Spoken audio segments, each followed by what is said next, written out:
Hey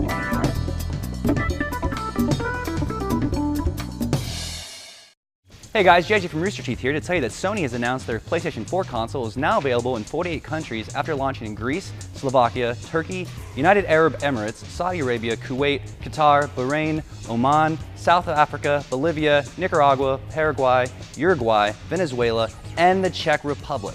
And if I'm pronouncing those wrong, you can blame the US Education Department.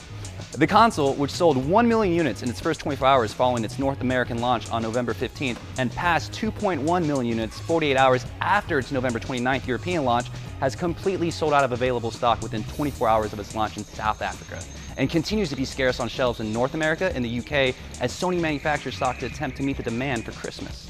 Sony is thrilled with the console's record-breaking sales performance so far. Senior VP Guy Longworth, by the way, awesome name, says, "Thanks for an unforgettable PS4 launch and for making 2013 such a historic year for gaming.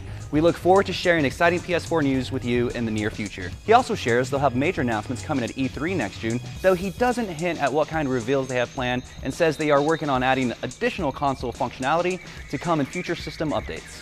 Next up, Capcom has announced a new DLC for Dead Rising 3 called Operation Broken Eagle, which will be the first episode in the lost stories of Los Perdidos. The DLC will contain a new mission, 5 new weapons, a new combo weapon, a new vehicle, new fashion options, and of course, extra achievements.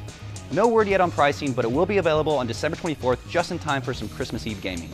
Finally, the sad story of 38 Studios, founded by baseball star Curt Schilling, continues after its bankruptcy last year. The state of Rhode Island, which took control of all the studio's property in an attempt to reclaim loans it made to the studio, has been frantically trying to offload as much of it as possible to recoup the cost.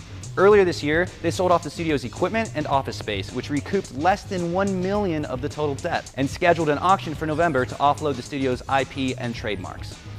The auction ended up being delayed until this month due to higher than expected interest from 20 different parties, but ultimately only 5 parties participated. 2 lots were sold to parties that haven't yet been disclosed. The first was for the IP rights to Rise of the Nations and Rise of the Empires game, and the other was for the Big Huge Games trademark. Sadly, the rights to Big Huge Games' planned MMO, Project Copernicus, failed to sell, and so did the rights to Kingdoms of Amalur, their ambitious action RPG that ultimately failed to perform commercially. Rhode Island indicates it might have had some offers, but nothing deemed acceptable to offset its losses. In total, the auction only raised $320,000 and didn't even make a dent in the remaining debt. And that's news today. Have you been lucky enough to find a PlayStation 4 on store shelves? Let us know in the comments. Then check out roosterteeth.com to learn more about our news delivery options like catapults, teleportation, rogue Navy SEALs, and naked interns.